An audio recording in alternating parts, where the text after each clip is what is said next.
Tuli ne Ssaabakabona Jjumba agambye nti Bujingo yeetaaga kukwatibwa n'annyonnyola lwaki yagenda maaso n'okusaddaaka omuntu. Ye Ssaabakabona Jjumba ebintu tabirwisizza amazima agoogedde nti omukulu Pastor Aloysius Bujingo yasaddaaka omuntu. Kigambo ekyo kinene ekyokusaddaaka omuntu tetumanyi ngeri ki omuntu ono gye yasaddaakibwako ffenna naye nga ye Ssaabakabona agambye nti watunuulira byonna by'alabye agenze mu maaso n'obyekebejja n'okwetegereza mu nsonga n'okubuuza bajjajjaabe bamulaze nti omukulu Pastor Aloysius Bujingo nti omusajja ono yasaddaaka musaddaake era tebamukubanko ku masasi.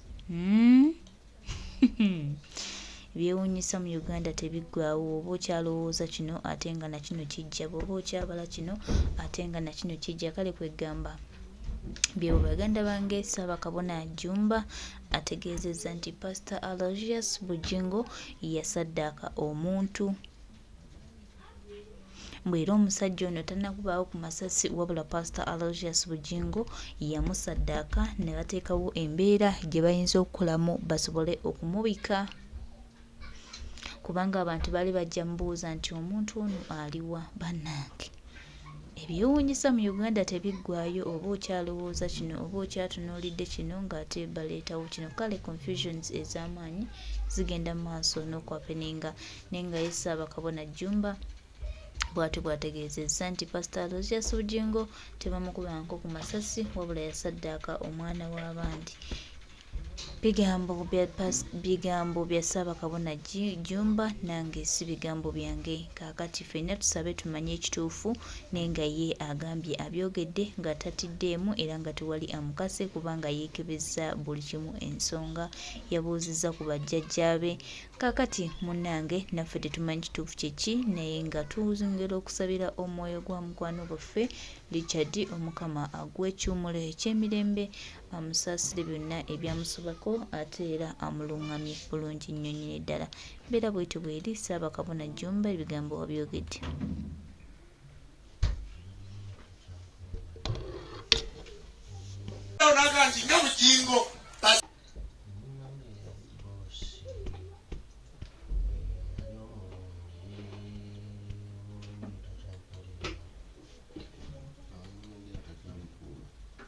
Saba ne banyamba n'amawulire ba Uganda njagala okubategeeza Bujingo teri amukubye masasi wadde pasika wadde ki wabula drevo nabadde amanya ebintu bingi n'abaza lwaki yakyusiza ekifo katagenda kuyimira Yesu yabadde akuuma omanyi Yesu bannayuganda nga basiruwala.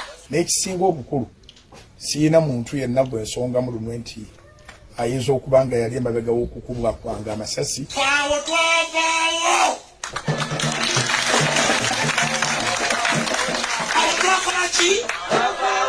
nammwe mubuulire abantu baleke kubasiwaza. Kyekyanzijjidde nti vuga ng'odda mulago oluvannyuma lw'amasasi agabadde gawandagadde ku mmotoka. Kati weebuuza abaana b'abanne abatudde mu mmotoka ne bamutwala mu ICU kuba mututemula ku ICU kale agenza akubye emmotoka ku ssaawa 7 bw'ate akuddeyo agenze mu pureya mu kisenge mu pureya rumu mu kisenge kye eri kulwa busunju kozi bayita namayumba ewuwe sawa zigenzo okukola omusanvu nga amasisi gaba kubiddwa nnyo ekitundu n'ajja emmotoka ku ssiini abasekyuite bonna okutuukawo nga tewali mudduukiriza teri ki pasi omulamba nzoyinza nabakubira ku luseke wano yinza okumuladuukirira ne wabulawo teri wawa mujulizi n'omu. Abalokole mwenna mu Uganda mubuuke ebikanyisa ebyo ebibadde biridde mu bituwe tubisamiriremu.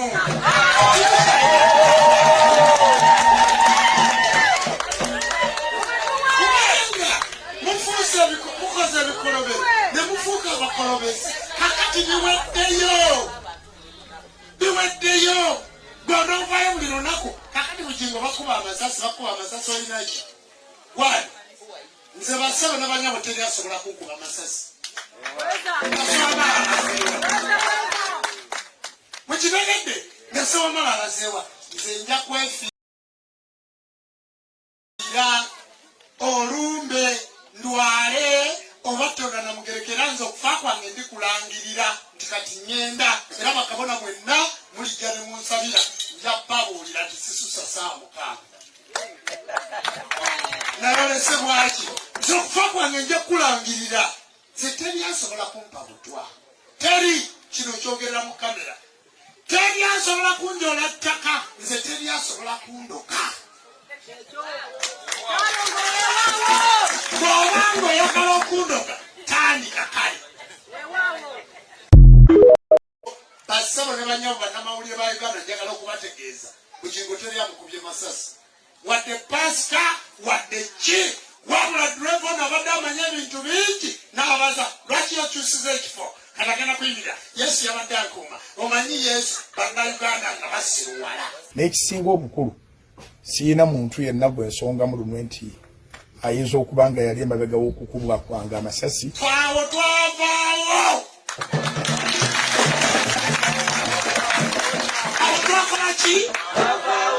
nammwe mubuulire abantu baleke kubasiruwaza. Kyekyanzijjidde nti vuga ng'odda mulago oluvannyuma lw'amasasi agabadde gawandagadde ku mmotoka. Kati weebuuza abaana ba banne abatudde mu mmotoka ne bamutwala mu ICU, mubamutute mulago mu ICU kyokka yagenza akuga emmotoka ku ssaawa 7 mwate avuddeyo agenze mu pureya mu kisenge mu pureya rumu mu kisenge kye eri ku lw'ebusunju kozi bayita namayumba ewuwe saawa zigenza okuwera omusanvu nga amasisi gaba bakubiddwa nnyo ekitundu n'ajja emmotoka ku ssiini abasekyuite bonna okutuukawo nga tewali teri mudduukirize teri ki pasi omulamba nze oyinza nebakubira ku luseke wano yinza okumuladuukirira ne wabulawo teri wawa bujulizi n'omu. Abalokole mwenna mu Uganda mubuuke ebikanyisa ebyo ebibadde biridde mubituwe tubisamiriremu.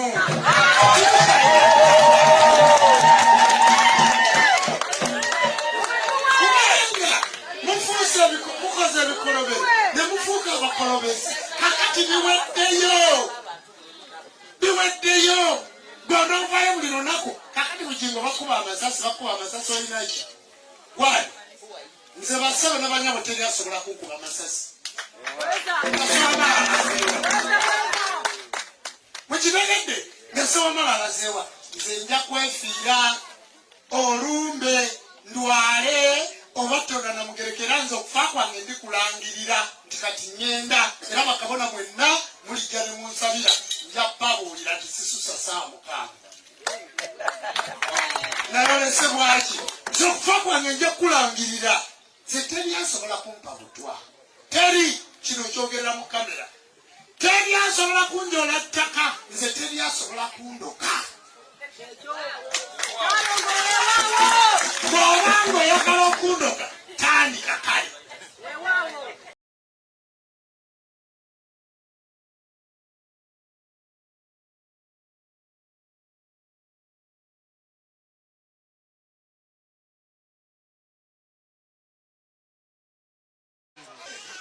Sebo President Museveni manyi kiripo eno bagenda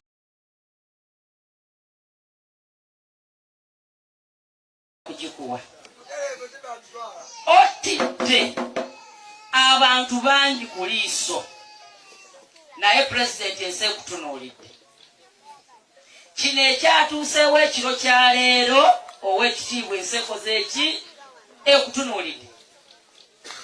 Sebo teriyo kitiisanga musinde gwa ssasi. Abaana abavubuka myaka 18 baba n'amaanyi ag'otalabangako naye bwe baba batalakaasa ne bakuba essasi beefukira ne badduka emisinde. Naye Sebo ow'ekitiibwa ne bateega emmotoka ababbi ne bagikuba amasasi, duleeva n'afa n'abalala oba baafudde sinnamanya n'okulumizibwa ne balumizibwa nnyo. Wabula gwe n'ofuna amaanyi n'okwata steeringi n'ovuga n'otwala omulambo okufudde amasasi nga bande batagetimize gwe n'oguvuga tomanyi oba bakyakugoba n'okugoba n'ogutuusa emulago ne balangirira nti ali mu ICU. Nkedde kulaba ku TV ya Kabaka omwogezi we ng'agamba nti twasuze namayumbe wa Pastor Bujingo naye nga tuli mu kusinza olw'okuba Mukama yakoze eki yamusimatusizza.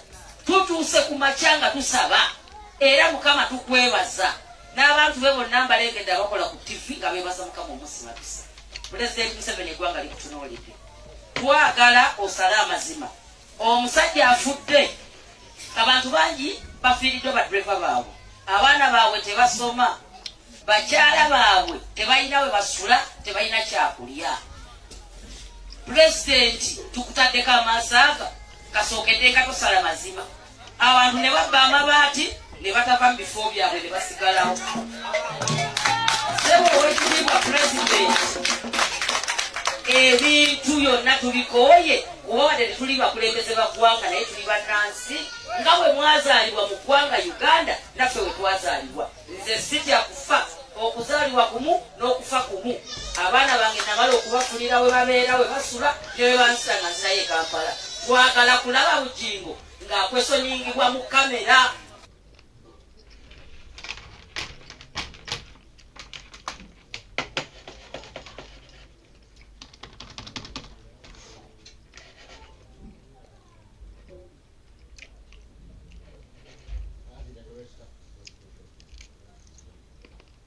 Kino kimawaya kyasse omuntu w'abantu agamyuka akasolo ge gamyuka n'omutezi wagambye oli mu ddwaliro nze nga ndaba nga ali mu dispensary oba sikibe laba engeri gye bawuzaamu obusenge bw'omu ddwaliro gw'osobola ogenda mu ddwaliro eri alayisi ng'ofunye ekizibu gwe wabula ggwe wambwa ogenda kusasula ogenda kupooca ate ne full figure akina Ssenkubuge abakuwolerezaako kitegeeza beekomanye naawe ne mutta oyo omusajja. How can you kill omuntu omukulu akulira family ennamba kati abantu be mubalese mu mbeera ki babadde alabirira ogenda kusasula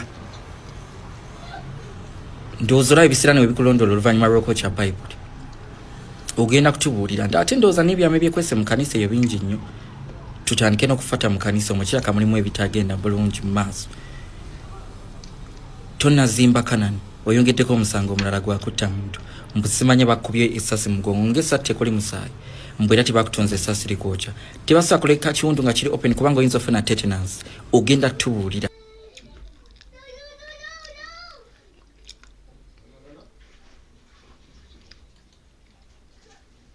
Ebigambo byo byogeddwa buli omu ayogedde byayogedde.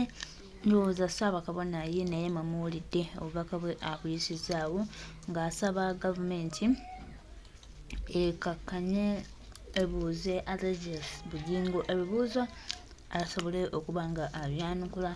Aganda wange mukwano gyange twongera obajjukiza nti omukulu Pastor Bujingo yatta driver we omukulu Richard Muwummuza era ng'ono yawummuziddwa olunaku olw'ejjukubiri gye bajjajjaabe eri Ssembabule naye nga baganda bange mikwano gyange twegendereza abantu bangi bakola ebintu bantu bangi balina bye beenoonyeza abantu bangi balina bye bayagala okuyisaawo naffe tube bagumu tumanye nti nno waliyo obulamu obulala waliyo obulamu obw'enkya waliyo obulamu obwaluli ate era Uganda nina okutambula ng'egenda mu maaso mu kaseera nga bingi bikolebwa mu kaseera nga bingi byagala okuyisibwawo ffe tubeere bagumu tumanye nti waliwo ekijja mu maaso ekigenda okutwala mu buwanguzi naye nga ye Ssaabakabona Jjumba ebigambo abyogedde.